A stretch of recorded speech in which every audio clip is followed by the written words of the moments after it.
Today, we are wrapping up this series, this little 2-week mini-series that we started last week called Balancing Act. And we're talking about what do you do when life gets chaotic? What do you do when your schedule starts to get crazy? And we are a busy, busy people. In fact, I would argue that the people of today are probably the busiest people that have ever lived on the face of planet Earth. We are so busy. We have all this kinds of stuff to do. Maybe you got kids that are going back to school right now, or maybe you are a student and you're going back to school right now, and so your schedule and your workload and all that stuff, it's kind of getting crazy and things are happening, and or whatever it is. Maybe for you it's just the same old, but the same old is just busy, busy, and your schedule is just full. As you look at your calendar, it's like, man, I don't know when I've got any free time coming up.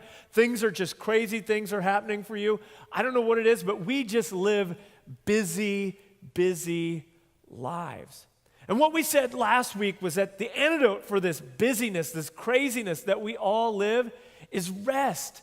That we need rest, that we live in a rest-starved society. I mean, think about it. We're constantly connected. We're constantly wired. People can get in touch with us all day just through our smartphone, just getting texts and emails and Twitter updates and Facebook updates and all the different things that are just constantly happening in our lives. We're constantly wired in. We're constantly connected. People are constantly messaging us, and we're always just running around doing this, doing that, trying to get everything done, and we live rest-starved lives. But rest is really the antidote to the busy schedules that so many of us are living in right now. And the problem with this crazy schedule is that it puts us on edge. We live life on this edge where we're so easily frustrated, so easily angered, so easily upset. We live in this place. And so what we said was that rest was something that all of us need. And we said that a lot of us, we don't really take time for rest because we see rest as a luxury, don't we? I mean, it's the thing that we do after everything else. Once we cross every T and dot every I, then and only then will we rest. That's how a lot of us approach rest. But when you look at the scripture, and if you're a Christian, you've got no choice on this one. You pretty much have to do it. God said rest. When you look at the 10 Commandments, the list of the top 10 most important things, God said, these are the things I want you to do. Things like don't murder and don't steal and don't lie. We take those pretty seriously, but right along with those was that you should rest, that you need to take time for rest. So if you're a Christian, you really have no choice. If you say you're a follower of Jesus, Jesus said rest. You've got to rest. This is part of what being a follower of Christ looks like, is that we take time for rest. But on the flip side of that, and maybe you're kind of on the fence and you're just going, I don't know where I stand and all that stuff, and I'm not sure whether I am or I'm not a Christian. I'm just somebody kind of brought me here today, and so here I am. Here's another reason why you should rest, and this is something that's just scientifically proven. It's this, that when you don't rest, everybody suffers because you're not as good. When you don't rest, you're not as good. You don't think as clearly. Your judgment's impaired. You're not as creative. You're more on edge. You're more frustrated. You're more easily upset. And you make life miserable for the people around you simply because you won't rest. When you don't rest, everybody suffers. And some of you, this is causing tension in your marriage. It's causing friction because you're just overworked and you're constantly on edge. And it doesn't take much. It's just the slightest little thing that just sets you off, and you find yourself angry and resentful and thinking to yourself, man, why am I so upset? Why am I so angry? And the reason is you're overworked, you're over-leveraged, you're stressed, and you've just been pushing yourself to the limit. And that's where a lot of us live our lives. We live there with our time.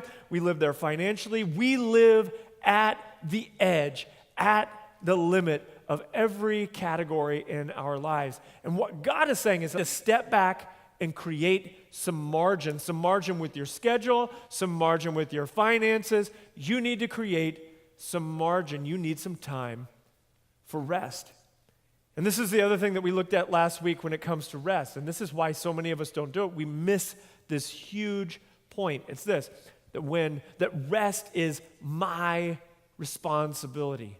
Rest isn't anybody else's responsibility. It's my responsibility. I'm responsible for my own rest. It's not my wife's responsibility to make me rest. It's not your husband's responsibility to make you rest. It's certainly not your kid's responsibility to make you rest. And get this, it's not even your boss's responsibility to make you rest.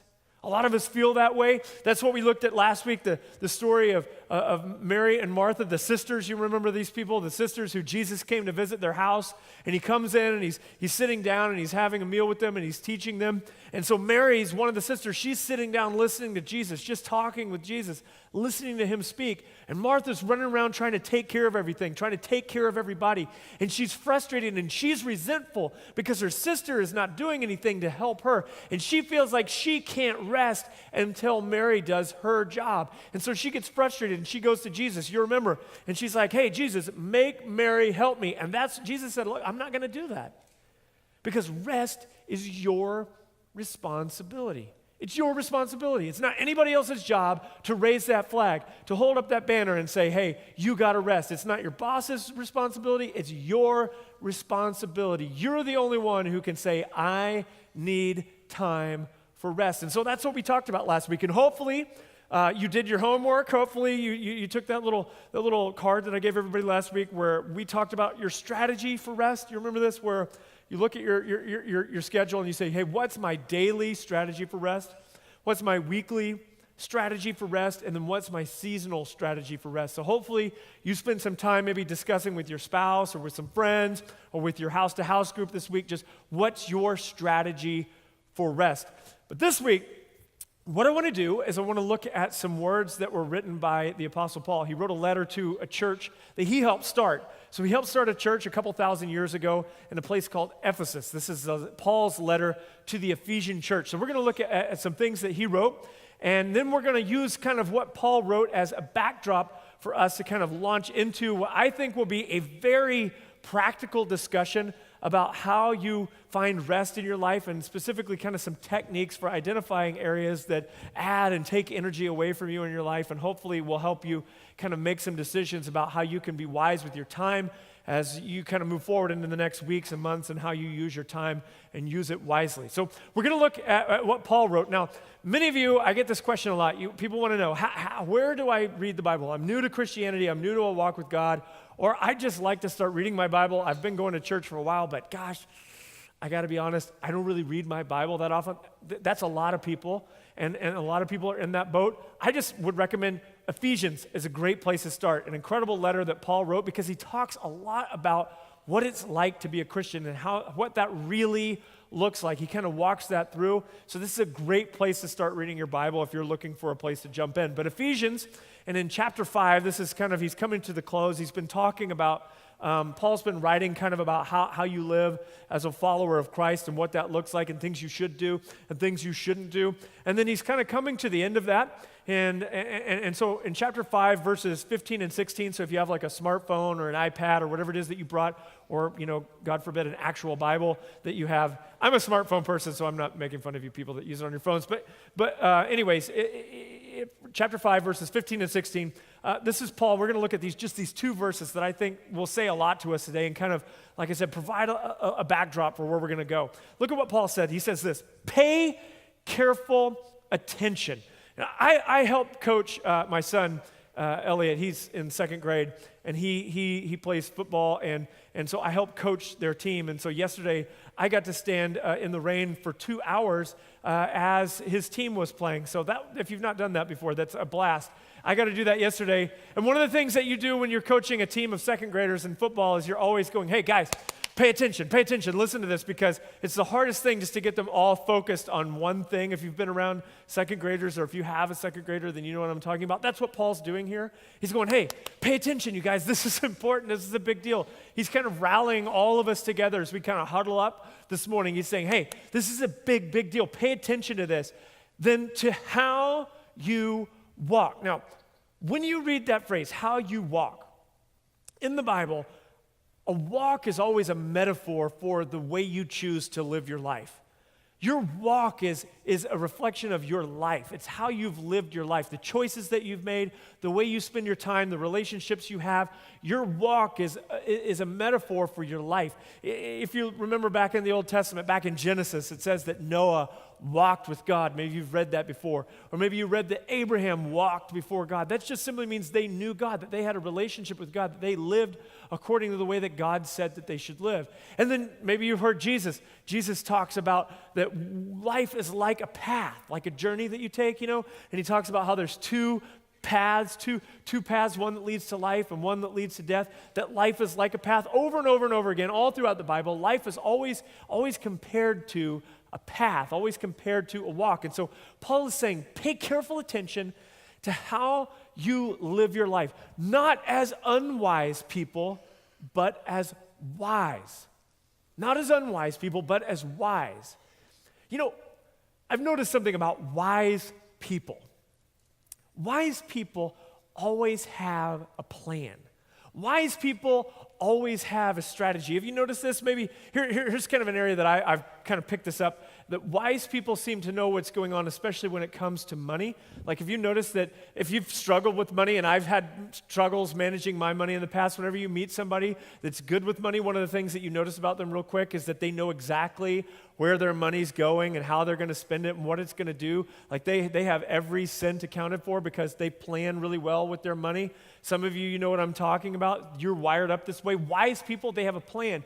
They have a strategy. They know where things are going. And Paul is saying that's how you're going to have to live. I want you to pay attention to how you live your life.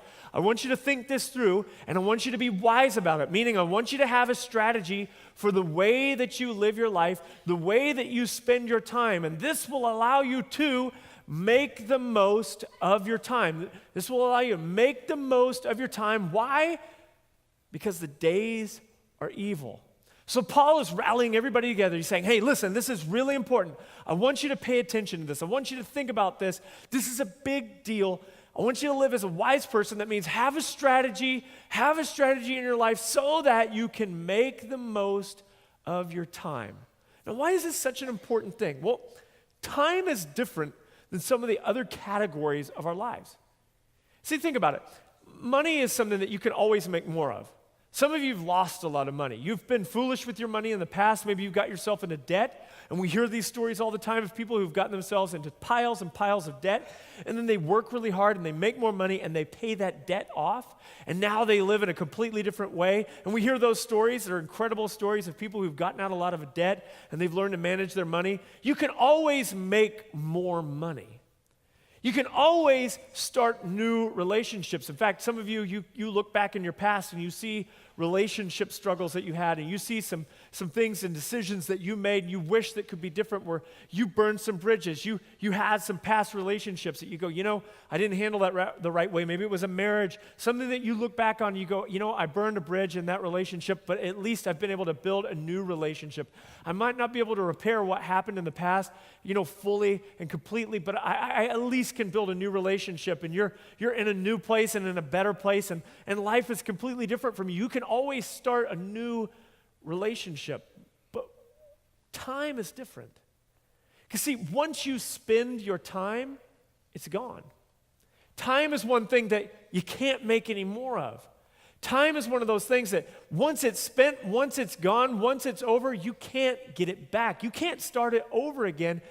Time is gone once you spend it. And so Paul, he's using really strong language here. He's trying to get us to get this, to understand this. He's saying you've got to make the most of your time, because once you spend it, once you spend your time, it's gone. And for many of us and many people, I look around and I see, I've been guilty of this in my past certainly, is that we go through huge chunks of our lives spending time in a way that we have no account for it. We have no idea what we did with it. It just kind of goes through us. It just sort of happens. We're just wasting our time. And the trouble with that is that when you waste your time, you don't know where you're going to end up. There's no strategy. There's no plan for what's going to happen. And this is why Paul says this is so important. Look, he said, because the days are evil. What is he talking about? He's saying, look, if you have no strategy, if you have no purpose, if you have no plan for your time, you're going to end up in a place that you don't want to end up. Because the current of our culture is going to take you to a spot that you don't want to be. And some of you, that's exactly what's happened in your life. You look at parts of your life where you've not had any strategy or plan, and if you just, without a strategy, any kind of plan, you've wound up in a place that you wished you wouldn't have. Some of you, this is a struggle for you because even recently you've made decisions where late at night you've been on your computer and you didn't intend to look at porn. You didn't set out at the beginning of the night going, hey, what, I think I'm going to look at some porn tonight. But you just got on your computer, you were kind of messing around, you had no plan for what you were going to do with your time, and pretty soon you're looking at things that you wish you hadn't looked at. and you didn't plan for it, this is what Paul's saying. You don't have to plan for it. It's just by not having a plan, you end up in a place that you didn't want to be. He's saying, so you got to take account for your time. You got to make the most of it, because when you have no plan for your time, you end up in a place that you really don't want to end up in, because the days are evil. The time, the current of our culture will take you to a place that you don't want to be. So how are you spending your time? Are you making the most of your time? Do you have a strategy, and do you have a plan for your time? Now, hopefully that's convicting enough, just that verse right there.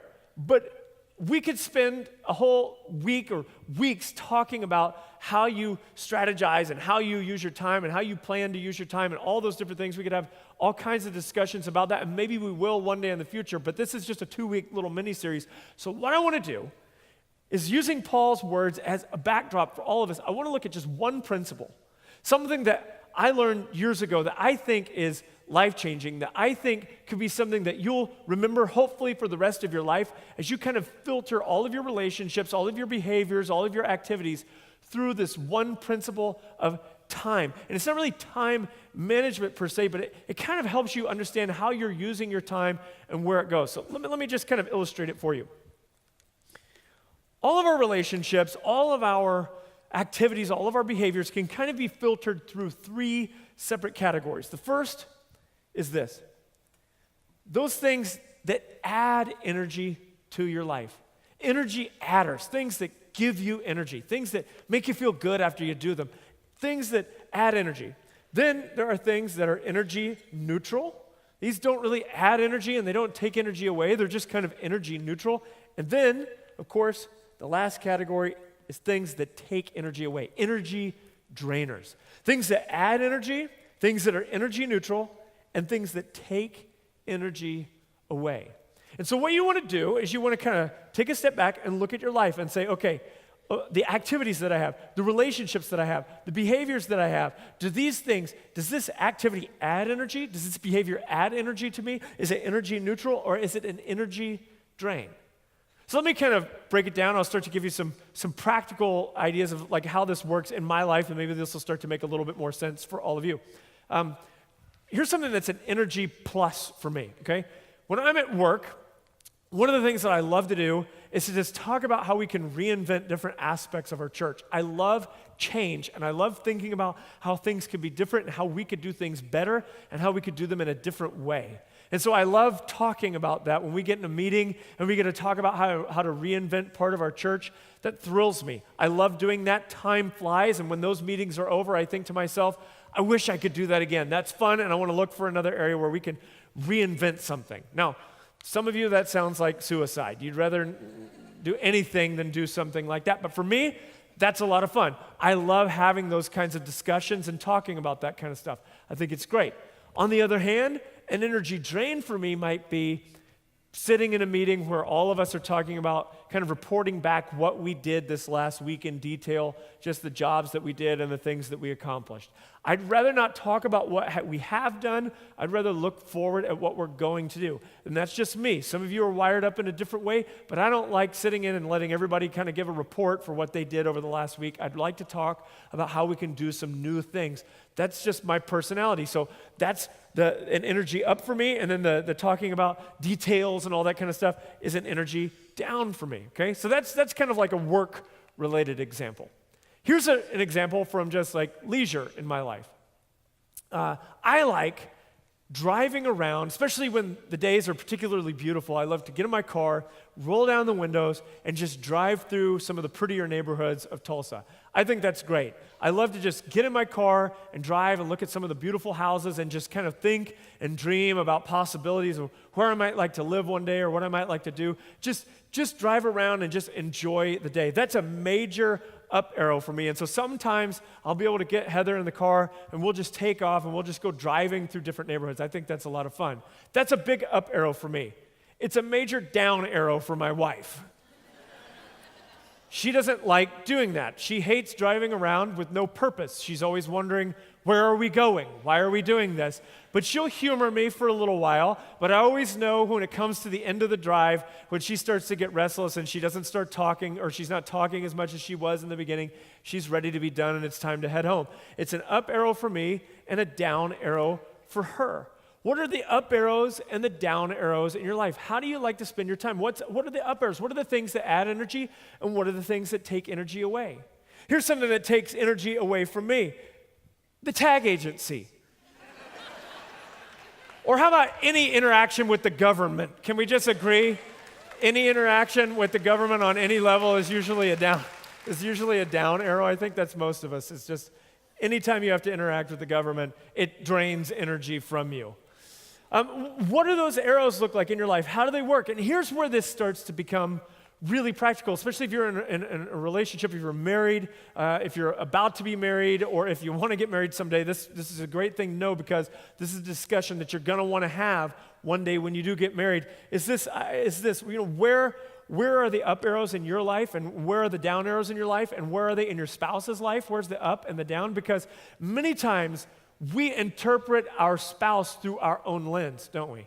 We think that they should rest like we rest. We think that the things that give us energy should give them energy. And so we get frustrated when they don't do what we do, when they don't want to do what we do, when we get rejuvenated by cleaning the house and they're not rejuvenated by the same thing, and we get frustrated with them, can't understand why they don't want to do this. Do you like living in this mess? I got to get things. I'm the kind of person that before I do anything, if I'm going to sit down and watch a football game, I will clean the entire room that I'm in. I will straighten it up completely before I can sit down. I cannot be comfortable if there's a mess around me. My wife is totally fine just to sit down as things are. It's just the way she is. She's not a bad housekeeper or anything like that. It's just she's comfortable. It's like whenever she's making breakfast, all the stuff of breakfast is still laying all over the kitchen, counters and all that, and I'm going around behind her just trying to put everything away whenever everything is done. That's just me. And I can see you guys talking to each other because it probably the same dynamic exists in your home. And you get so frustrated that they don't do it the same way that you do. But what adds energy to you doesn't necessarily add energy to her. What are the up arrows and the down arrows in your life and in your spouse's life as well? Important information to know, or in your friends, close friends that you have. This will make your relationships better. It'll kind of get rid of some of the tension if you'll just have some of these conversations. Recently, in fact, I showed you a picture last week. We went on vacation to Destin and to go to the beach, and so we went with some friends, and one of the friends that we went with were Ethan and Sarah Vance. Ethan and Sarah are our campus pastors at our Glenpool campus, and so if you're watching at Glenpool right now, make some noise for Ethan and Sarah. They're awesome out there. We love what they do. They're wonderful pastors of our church, and they're incredible. So we wanted to go on vacation with them because they're friends of ours.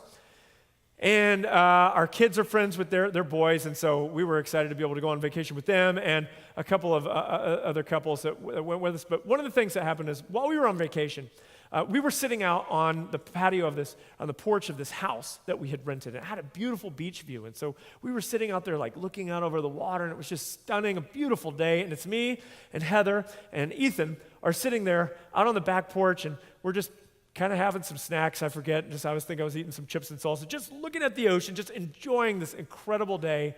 And I'm sitting there thinking, where is Sarah? Where's Sarah at? So I turn around and I look through the windows of the house, and I see that Sarah is inside cleaning the kitchen. And so I'm thinking, oh man, immediately I'm just kind of sympathetic towards her. I think, oh, she's cleaning up after our mess, and she's in there taking care of everything. And so I said to Ethan, in front of everybody, I said, hey, Sarah's in there. I feel bad. Sarah's in there cleaning the kitchen. Perhaps we should go in and help her clean up, so that she can come out here and enjoy this, sitting outside with the rest of us. And he goes, oh no, she's having the time of her life. Whatever floats your boat. And this is what he said. He said, I had to learn this. He said, I had to learn this over the course of our marriage. He said, because, early on in our marriage, I would try to force her to take a break. I would try to force her and say, you need to stop doing this. You just need to sit and do nothing. And it was a down arrow for her to sit and do nothing. Didn't make her relax at all. She didn't enjoy herself at all. The cleaning of things was an up arrow in her life. Crazy as that is, to us, it's an up arrow. Some of you, you're wired up that way. It's an up arrow for you to get everything clean. You just like run around organizing everything and getting everything clean. It adds energy to your life. Now, Heather and I, before we left, Heather told everybody, and she announced to everybody in our group that this was her vacation and that she was going to do 0 laundry and 0 housework on the entire vacation. And so if you wanted to clean the kitchen or clean any other part of the house that we were staying in, go for it, be her guest. But she was not going to do anything on the entire vacation. And she was able to live up to that promise, I can tell you. She did nothing. And you should have seen the bathroom that we shared, me and her and our family. It was just swimsuits and beach stuff everywhere, and the closet and the bedroom. It was just, she did no laundry, no nothing. In fact, I got there and I was like, I'm not sure I packed enough laundry. I think underwear. I think you're going to have to do some laundry. And she was like, well, you better make it work because I'm not doing anything. So we just, did a little double duty where we had to do that. So anyway. Too much information. I give you guys way too much information.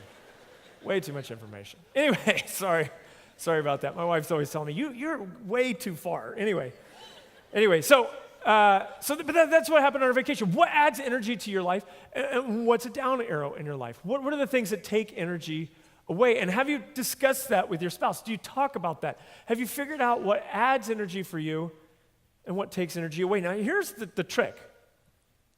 You don't want to eliminate all the down arrows from your life. The goal is not to eliminate down arrows. The goal is just to balance this, because some down arrows are really good for you. In fact, there are some gifts that God has given you that are a drain to you, but they're still gifts that God gives you. For instance, for me, a down arrow in my life is the preparation of preaching and teaching. It's not easy for me to get ready to do this. Now, standing in front of all of you right now, I really like, but the preparation of this is a grueling process. It's difficult to go through. It's that way for a lot of preachers. Just to give you a little inside scoop. A lot of preachers struggle with burnout because preparing for sermons over and over and over again, and I don't preach all that regularly, but preaching over and over and over again is a huge burden for a lot of people, and over time, it just wears on you. I mean, imagine what you would feel like if I told you, hey, 7 days from now, or in this case, 6 days from now, you got to get a 35-minute talk ready to go for a few thousand people. What would that do to you for this week? I mean, on top of all of your other responsibilities that you have to get done, you need to be ready to speak for 35 minutes just to a few thousand people, no big deal, next weekend. How would you respond? And so a lot of us, we struggle with this kind of thing. It's something that we have to recognize. It doesn't mean that I want to eliminate it from my life. It doesn't mean that I don't need to do it anymore. It's a gift that God's given me, and I love to do it. On the other hand, I recognize that it has to happen in balance, that I have to balance it with other up arrows in my life. Otherwise, my life will just be down arrow after down arrow after down arrow, and I run the risk of getting burned out really quickly if I'm not careful about keeping these things in balance. How do you balance these things in your life? That's something that you're going to have to wrestle with over this week. And if you're in a house-to-house group or whatever it is that friends that you gather around and talk about, or a spouse or whatever, I just encourage you, talk about these things. Where do they happen in your life? Now, let me give you 3 clarifying questions, because I'm sure some of you are thinking, well, okay, I'm trying to figure out kind of what's an up arrow and what's a down arrow, and how can I figure this out? So let me give you 3 questions that will help clarify whether something adds energy or takes energy away in your life. Okay, the first question is this: where does time speed up? What is it that you do in your life where you just look at it and you go, wow, 2 hours have passed and I didn't even realize it. Just time flies. Chances are where time speeds up, that's an up arrow in your life, where time just moves really quickly. Some of you, this happens in your 6th day projects. If you've not been around here for very long, you may not have heard us talk about our 6-day projects, but 6th day is something that we talk a lot about. We believe that God said that man should work for 6 days, and so what we look at it is we go, hey, we work 5 days in a week typically, but we take that 6th day and we work on projects that just allow us to make a little extra income. And a lot of you have started 6-day businesses out of this. In fact, we've heard of people that have started 6-day businesses that have become their main business. Maybe for you, as you're thinking about this, you go, unfortunately for me, I don't love the job that I do, but I really like what I'm doing for my 6th day project. Maybe just through the course of work, you find that by doing your 6th day thing over and over again, it becomes more and more successful, that becomes your main job. Who knows? That might happen in the future. But where does time speed up for you? And then the second question is this: where does time slow down? That helps you to kind of identify the negative. In other words, when you've been a part of something that feels like 2 hours, and then you look up and it's only been 3 minutes, that's not good. And we've all been in those situations where it's like, oh my gosh, how long is this going to go on? How long will this happen? We've been in these situations. So those are 2 questions. So the third question, I think, is perhaps the most interesting of all, because these first 2, there's kind of a hole in these, and this third one kind of helps to catch it. How do you feel when you're done? When you're doing a particular activity, how do you feel when you're done? Because see, if you just take the first 2 questions, here's what happens. You could go, well, where does time speed up? Or where does time slow down? You could go, well, for me, time speeds up when I'm just sitting on the couch doing a whole lot of nothing. And all of us have had those days where we just kind of veg out and do nothing, and we sit on the couch and do a whole lot of nothing. The problem is, I feel terrible about myself when I'm done with the day. I don't feel more relaxed. Do you ever notice that? You sit around and you do nothing. I don't feel more relaxed on those days. I feel less relaxed. Those are actually a drain for me. I don't like days where I do nothing. I feel like I need to get something done and do something in my life for that day. So how do you feel when you're done? That's an important question. Because otherwise we would never exercise if we just looked at it like, where does time speed up? Because nowhere does time slow down than when you're doing some brutal exercise and it's like a minute has never felt so long than when you're doing exercise. But the great thing about exercise is that when you're done, even though you didn't want to do it going in, when you're done, you feel great. And exercise is one of those things that adds energy to your life. So this is an important question. These 3 questions together are important questions for helping you clarify kind of where these things happen in your life, where the up arrows are and where the down arrows are. Now, one more aspect of this that we need to talk about before we close this thing out. This whole principle also applies to relationships. Because there are people in your life who are an up arrow.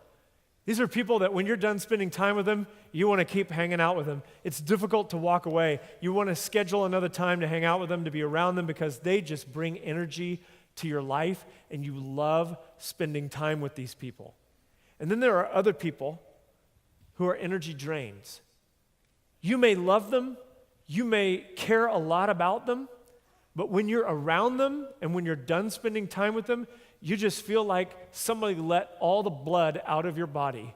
Like you're just completely, there's nothing left. And we all have people in our lives where that kind of thing happens. In fact, I talk to a lot of people, and you hear a similar story over and over and over again, that there's somebody in their life that every time they talk to them, they're just circling the same mountain over and over and over again. And every time you speak to them, it's just, you're hearing about their problems, you're hearing about their struggles, and it seems like they're always struggling with the same thing, with the same problem, with the same issue, and you keep giving, and you keep giving, and you keep giving, and you keep trying to help them, and they just keep struggling with the same thing, and you may love them, and you may care deeply about them, but they are a down arrow in your life. And I'm not saying you have to cut them out of your life, and that you never need to talk to them again. I'm just saying you might need to balance how much time you spend with people like that. Some of you can think, in fact, most of us, I think, can think of somebody in our lives that works this way, just people that, whenever the phone rings and you look at the caller ID on your phone, it's that person you just go, okay, do I want to take this call? Because you know what's going to happen if you answer the phone. Who is that person in your life? And can I just say, if you're sitting here thinking, I can't think of anybody in my life that's that way, maybe it's you. Maybe you're the down arrow for everybody else. But But you have to balance your time. You have to think about who's the up arrow, who's a down arrow, and how much time am I spending with these people? And let me just say this, and I hope this isn't the case, but I'm sure that in a room this large and out at Glenpool and out in our lobby, that people watching online, there are people that feel this way, and I hope this isn't the case, but I just have to say this. I would hate that you'd be sitting here thinking, the down arrow for me is my spouse. Sometimes we come to a place like that, especially when a marriage is in really serious problems, there's a place where the down arrow, it's like, everybody has those days where, you get frustrated with your spouse. It happens. But to continually look at the phone and be like, or whenever it's time to hang out with them or spend, it's a drain on you. That's a serious issue. That's a 911 kind of an issue. And if that's you, meet with one of our pastors. Stop by one of the healing place and talk to us. We would love to help you through this because you're in a serious kind of a situation. This is not something that you just pray about and it all gets better.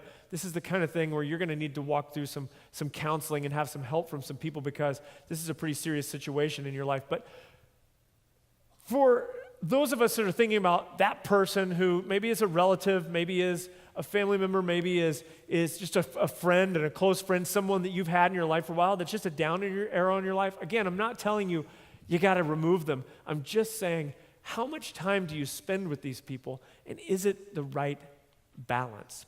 So here's what I want you to do this week. And the seat back in front of you, and if the ushers want to come, they can pass it to everybody on the front row out at Glenpool. You're going to have one of these cards. And on this card, you'll just notice that there's an arrow facing up, a neutral arrow, and a down arrow. And what I'd love for you to do this week in your house-to-house group, if you're in a house-to-house group, and if you're not in a house-to-house group, by the way, you need to get into a house-to-house group. We would love to talk with you about that. Grab any volunteer, your section leader. They would love to help you get into a house-to-house group. But our house-to-house groups are our small groups where we just kind of take message content, we talk through it. This is the homework that I'd love for you to do.